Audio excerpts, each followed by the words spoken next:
So it's almost 4 o'clock. I did get a couple of hours worth of sleep in. Again, it was more of a coffee thing. Um, that's I don't know about that.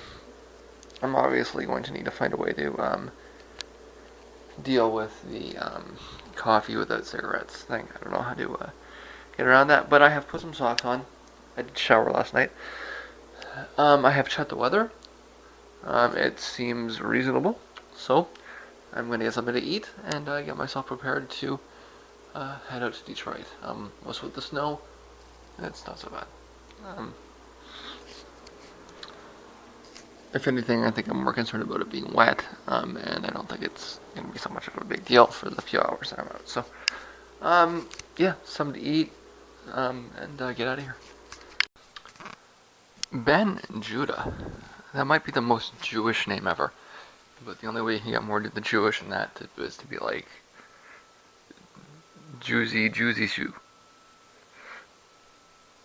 Juicy Shoe. Let's run with that. There's your comic skit. Keep it clean. Okay, so I'm just about to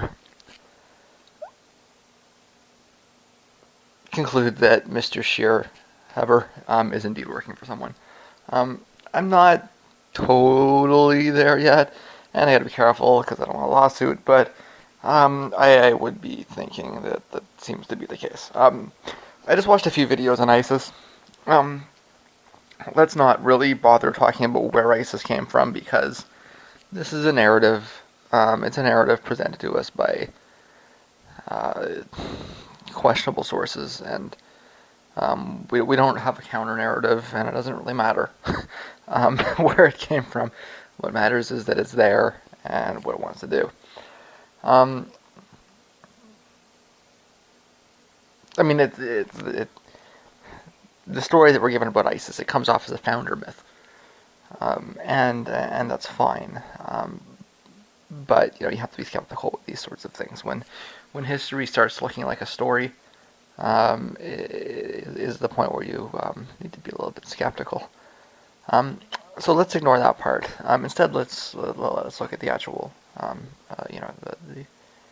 the political situation. So he's presenting the argument here that the administration in the United States was being dragged into war by angry public opinion that wanted retribution for the beheadings that we saw on TV. So this is not a situation where, the government is bringing people to war. It's a situation where the people are forcing the government to go to war.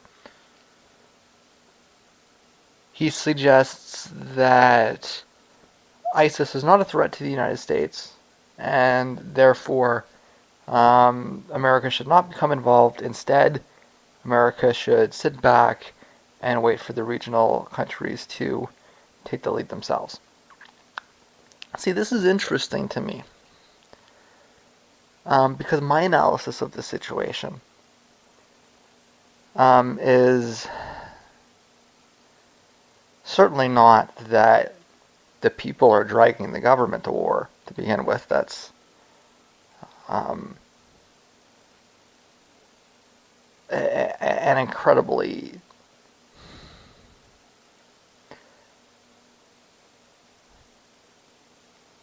see. I don't want. I think you would basically have to have grown up in Israel to have that perception of people. I mean, I don't. I mean, where else in the world could you have grown up to have the perception that war is brought on by popular consensus and the government is? I mean, I can't even fathom that understanding of human beings. Um, let me just state the obvious, as somebody that lives in North America, that there has not been a push for war by the population. There have been anti-war demonstrations, and the idea of a war in Syria is exceedingly unpopular, as the other wars were in the region. This idea that um, Americans want a war in Syria is um, so disconnected from reality that it's hard to get your head around it. In fact, number one, you had the House of Representatives fighting against it. David Cameron lost a vote in his house. But I mean, it was the Russians. I mean, that's the generally understood perception of things is that the Russians said this isn't this is going to cause a huge war. Um, you know, I think everybody realized at the time that we were tumbling towards World War III, but the Russians really stood up and said, okay, if you do this, it is World War III. So, and it's widely understood that that's the reason why it didn't happen. Um, So it seems clear to I think everybody that the administration wanted a war here, was pushing hard for one, and was pulled back by outside forces. So again, I don't know how you construct this other perspective of things, other than if you're being fed information to promote some kind of a media narrative, or you're exceedingly naive. But there's only a certain point of naivety that is acceptable. At some point, you have to say, okay, this is obvious disinformation. Um, and he's suggesting that America should do nothing, that the bombing campaign can serve no purpose, and that they should allow the countries to fight with. What was he say? He thinks they would unite to fight a common threat. See, my analysis is that the reason that the Americans have been funding ISIS is because they're trying to inflame conflict in the region. It's a divide and conquer strategy. And so what they want is for the Turks and the Saudis and the Iranians to be fighting with each other, because that makes all of them weaker, right? So, I mean, that's my reading of the situation, and I think it's a pretty clear reading. Um, if you look at the kinds of things that they're doing, I mean, they're going after Assad. It's an American objective. They probably would have at least succeeded in, well, let me rephrase this. They have at least succeeded in switching the government in Iraq. Um, and it seems to all be very, very, very clearly aligned, mostly with Saudi goals. Although you've also got Turk goals there too, right? And Iranian goals. So, well, the Iranians are with the Syrians, and to a lesser extent with the Iraqis, right? So what you have happening in the region is not. I mean, the premise of the Turks and Saudis and Iranians working together to fight ISIS seems so divorced from what we know about what's happening on the ground, which is that the Turks and Saudis and Iranians are all fighting each other through proxy conflicts. One's supporting al-Nusra, and another one's supporting ISIS, and another one's supporting Assad, and it's this multi sided conflict that's developed. It's what's happening there, right? So I don't know how to square any of this other. I mean, there's always a possibility of extreme naivety, but in this particular circumstance, I think that the evidence is leaning very strongly towards disinformation. So we share, but I'm calling you on this bullshit.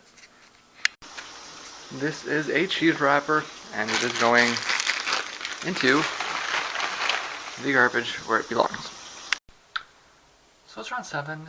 I'll be heading out soon. I was staring in the mirror, trying to figure out, am I gonna put makeup on or what am I doing? And trying to get every little bit of last little hair off my face and everything, and it's kind of like, where I'm going, this is gonna be like. I don't want to say that there's not going to be any women there, but there's probably not going to be any single women there. And hence, it's maybe not the best show for me to bother with how I look as I go out there. Um, this is kind of an issue with this, right? It's You'll notice that the shows that I go to. I mean, I don't go to like death metal shows, but a lot of it is like kind of like doomy rock or like alternative rock, and it's um, certainly has a high ratio of dudes. And most of the females that are there. I mean, it's not to say that they don't enjoy the music when they're there, but they're mostly there with their boyfriends. It's not the kind of thing that single women really go to, and hence it's. See, I guess maybe if the guys that hung out there were my type, if you forget about the sexual orientation concerns, I'm I'm really all girl. It's the truth. I'm just kind of a um,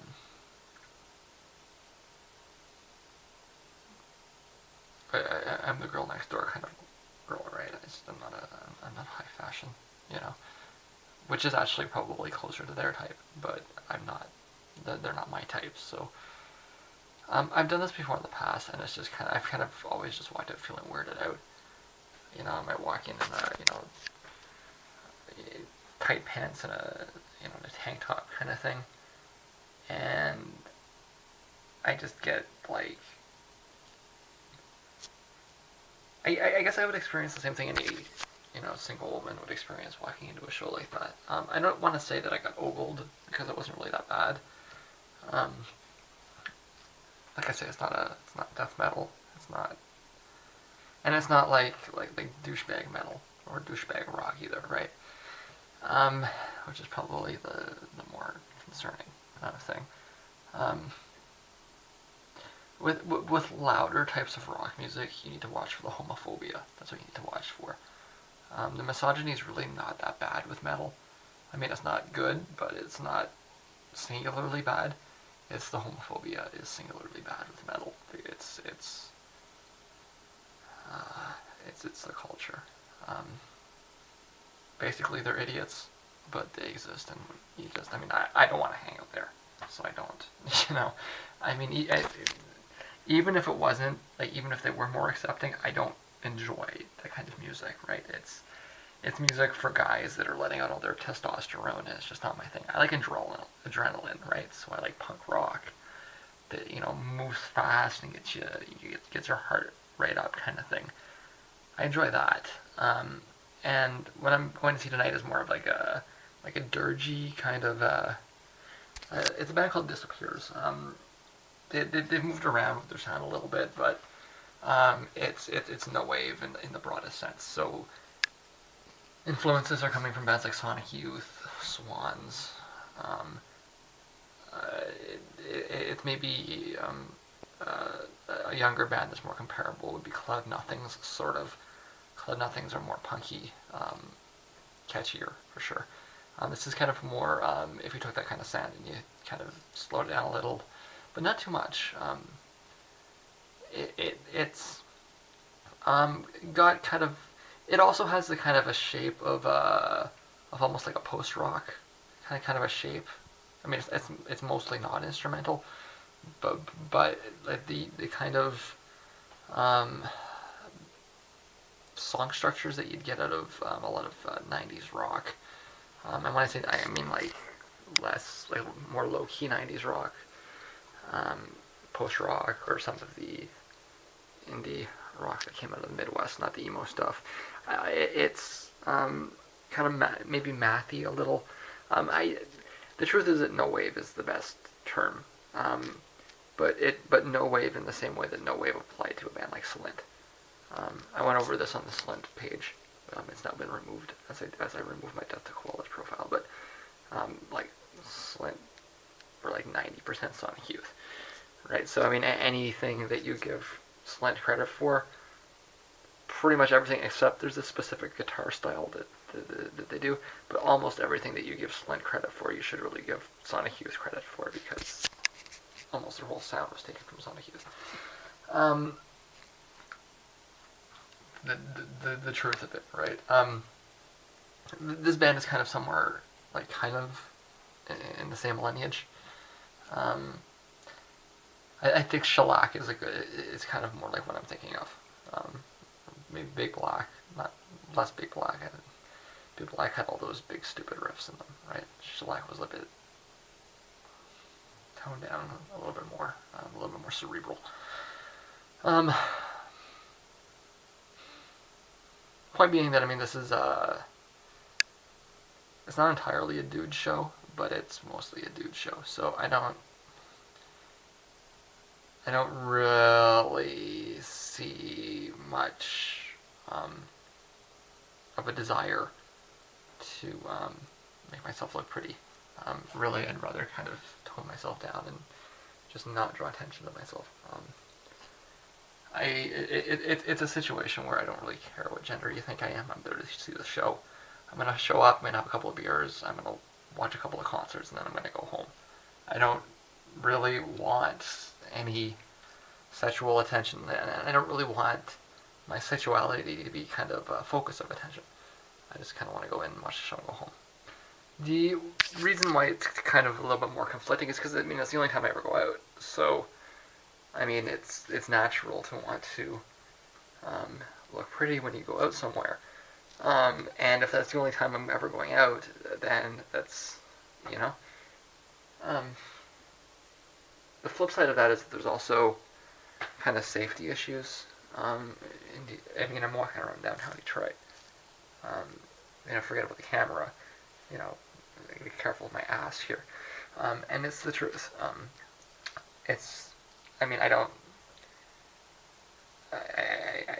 I just need to be, it's just the facts. It's a higher probability of danger than most other places that you're walking around in. So, if I start going to see, and that's the other thing is that it's not the right kind of shows, right? So I haven't really had a lot of shows where I might bother with. A show that came through last year was St. Vincent, although I missed it because I didn't have my paperwork yet. That's a show that I probably would have, maybe spent a little more time with because I would have been a little bit more invested in feeling like it was a place I would want to look pretty at, kind of thing.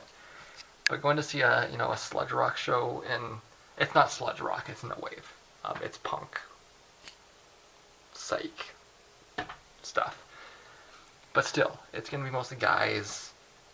They'll probably be smoking joints there, kind of thing. So that's kind of more what it is, right? So I'm not really that concerned. If anything, I'll probably fit in if I just don't wear makeup, because most of the women that are there are going to be wearing very minimal, if any. So, again, it's sometimes I get this kind of feeling like, what's the point of being transgender? Like, how has my life changed? It hasn't. But I just kind of have to pull back and say, okay, well, it hasn't because I'd already, like before I had even taken hormones, I had kind of already transitioned, and it's just who I am. Like I'm not, hyper effeminate, girly kind of archetype of the transgendered person. I'm a regular gal kind of thing, and I'm gonna act and do things like a regular gal, with the caveat that I'm maybe a little bit more independent, maybe a little bit more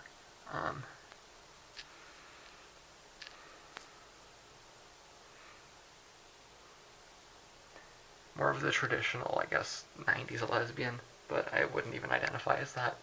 Um, I just identify as a normal gal. It's just a constant. It's just a sum total of life experiences. Um, this is something I've always done. I'm not going to stop doing it. That wouldn't make sense. Um, like that would be sexist in a strange way. That would call into question why I'm even doing it.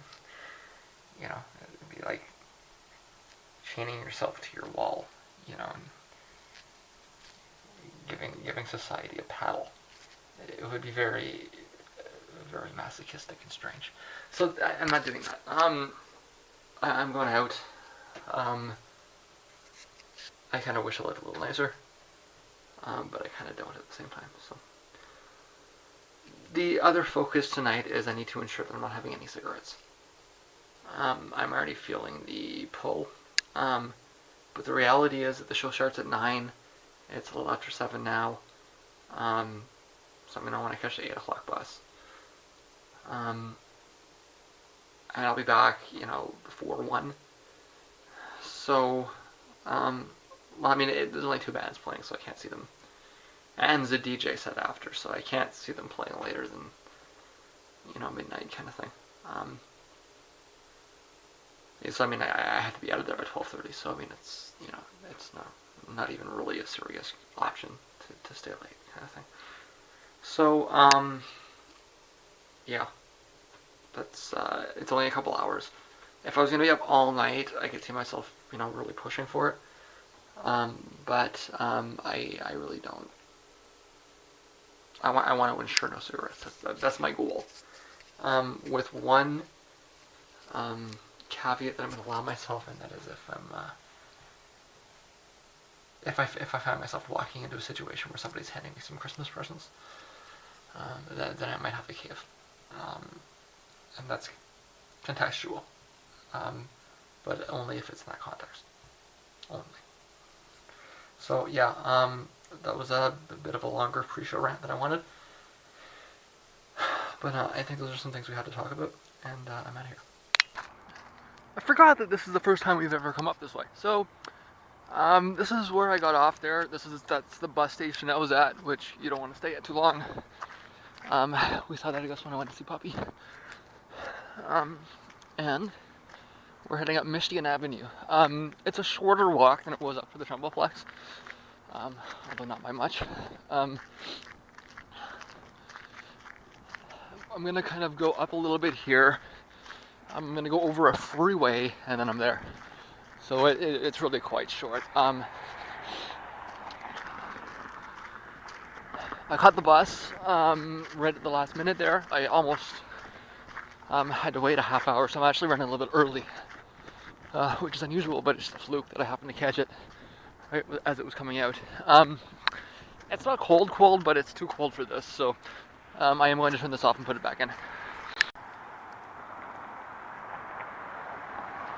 It's the Institute of Bagelology. You get your Bachelor of Bagels.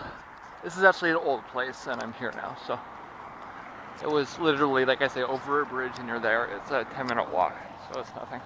43 short story, the Gold Glove College. I seem to have caught the end of quiz night here at the pub. Hopefully that clears itself out soon enough. So, I mean, there's no door guy. I don't know.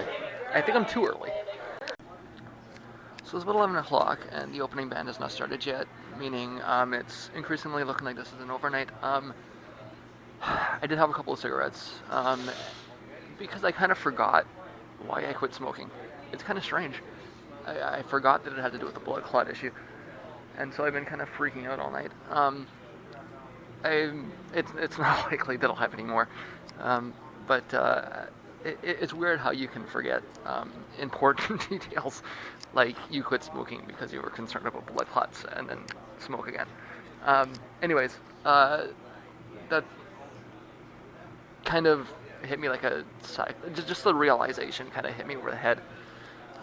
It's not likely that I'll relapse further for the night. Anyways, so like I say, it's about 11. The opening band has not started yet, so this looks like an overnight. It doesn't seem so cold. We'll see how this works out.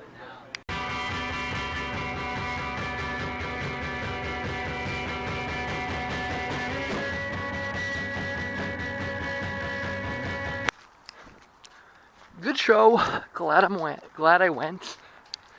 But I'm pushing it for time. The clock in the bar said 12:50. If that's the case, I gotta rely on my speedy feet here, and I need to essentially fly to the bus stop. Last bus comes at 1:09. Can I do it in 20 minutes? See, the thing is, I think I can. However, My phone, which I have more faith in because I checked it against time.gov before I left, says that it's 12:40, indicating that I have a half an hour, which is more than enough time. And if we introduce an aspect of error and we suggest that it's in between, what that means is that I'm rolling some die. I'm taking a gamble. I could have left a little earlier. I did catch the whole set. I know it's the whole set because he said it was his last song. I may have missed an encore, but I can't. I hope I didn't miss an encore, but I'm not sure an encore was worth it. Like I say, it was a good show. I'm glad I went, but I'm more concerned about getting home right now than I am about sitting around maybe waiting for a possible encore. And that 2 minutes might make the difference. We'll see. I generally, when I say it's their last song, they mean it's their last song. If there's going to be an encore, they stop and then they come back. And it's a bar, like, don't do encores in bars, that's lame. Anyways, like I say, I'm going to put this away. It's not that cold out, it's actually quite nice. The wind has come down a little bit, or perhaps I'm slightly inebriated. It's hard to say. I think I need to have both hands available in case I slip. It's a little slippery too. So I'm putting this away. Okay, so it is now between 12:52 and 1:02. No doubt much closer to 12:52, and I am on Griswold. The bus is supposed to go to Rosa Parks at 1:04 and hit the bus station at 1:09, which means I have successfully cut the bus off. And if I do not get to the bus station before 1:09, which I believe I will, then the bus should at least drive by me. If this does not happen, then I am documenting evidence that the bus is late. Sorry, the bus is not late, but the bus is early. This is the road up here. I can't remember what it's called, but it's the big one. Like I said, I believe it's probably maybe 12:53 now, probably not 12:54. Meaning the maximum time is 1:04. And the bus should at most be at Rosa Parks at the moment. Like we see. Like I say, we shall see.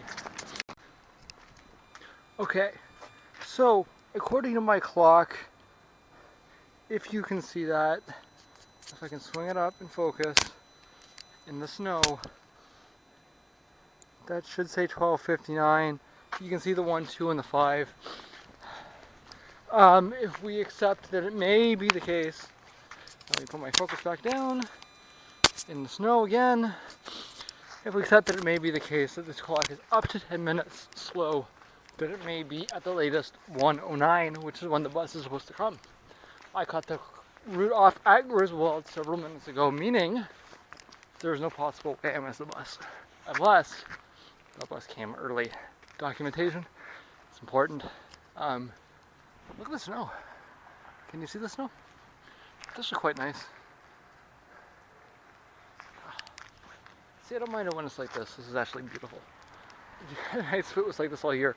If I could just like grow a jacket, splice me the DNA, grow me a jacket. Anyways, I'm at the bus stop, and if I miss the bus, some heads are gonna roll. I'll tell you that. No, for real though, the snow, it's coming down just lightly. If you're far enough north, you know what this is like. Just that light, fluffy snow. It's not even fluffy. Like they're not really snowflakes. They're not like, it's not a flaky snow. It's just well, it's not granulated either. It's if they were bigger, they would be flakes. It's like a flake drizzle. Not enough to be a flake, but certainly a flake in intent, if we can assign intent to the snow. Talk about anthropomorphizing things. Wow. But that's nonetheless exactly what this is. It's a very small flake. And it's quite nice. It's very, it's peaceful here. There's not There is somebody else here, but I mean, it's not populated. Most of the time when I'm down here, there is somebody else here. And it's very very peaceful.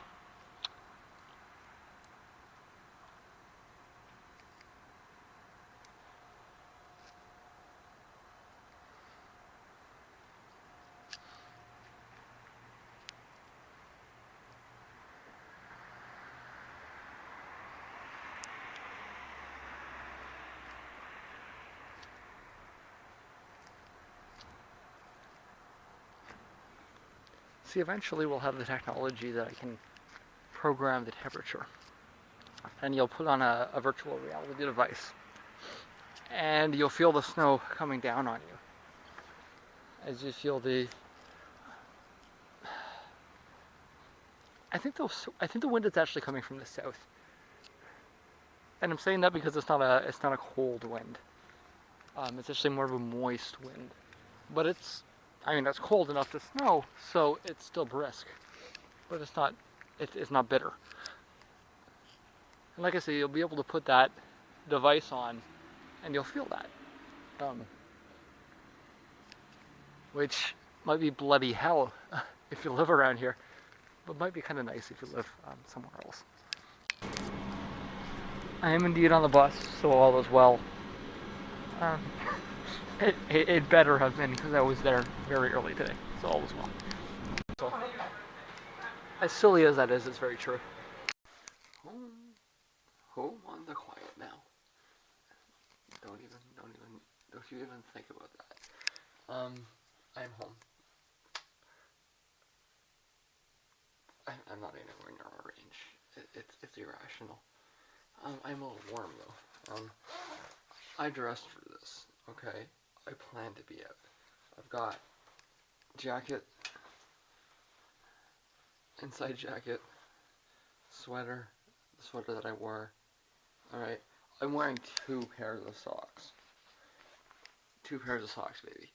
Okay, that is preparing for the cold. And that actually is the way you know that you've prepared for the cold. You can do whatever you want. If you've only worn 1 pair of socks, then you are not serious. And no matter what else you do, 2 pairs of socks, that indicates serious cold preparation. I need to take my jacket off. I'll be back in a sec. Sorry. Because as we all know, preparing for the cold also means overheating once you get inside. How did I do tonight? Well, I had 3 cigarettes. Okay, that's not the end of the world.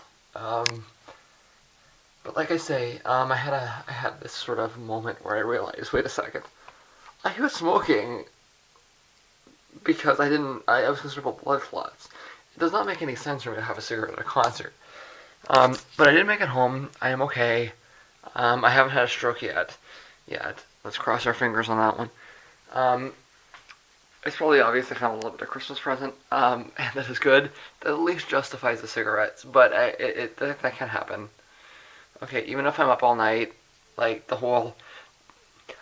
I completely forgot. I completely forgot that the reason that I stopped smoking was because I was concerned about the estrogen with the nicotine. It was just like, well, maybe when I go out... No! It can't happen. It has to be cold turkey. It has to be no more. Never again. That has to be for real, okay? There can be no second option here. That has to be how things are. How things will be forever. Amen. Okay? That has to be how it is. Alright?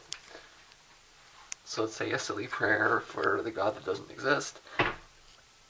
And make it so. For the God that does exist. It's not even the real Star Trek. I've been over this. Alright? It's fake Star Trek. Alright? Even if it tends to make for very convenient terms of phrase, it's still fake Star Trek. Okay? But like I said, I had a couple. I'm in good spirits. And I haven't had a stroke yet. Let's hope I don't. But I mean, I can't. It's no more. next time I go out, it'll be I think 10 days from now on the 26th. I need to make it a zero cigarette policy. I don't know how many drinks I'll have. I don't know how much Christmas present I'll run into, but it can be zero tolerance for the cigarettes. Like I can't forget it. You know, it's just like forget about it. It's gone. It's in the past. It's something I used to do. Bye bye. No more. Alright, so I'd like to resume my non-scheduled broadcast here. It was a good show. I'm glad I went.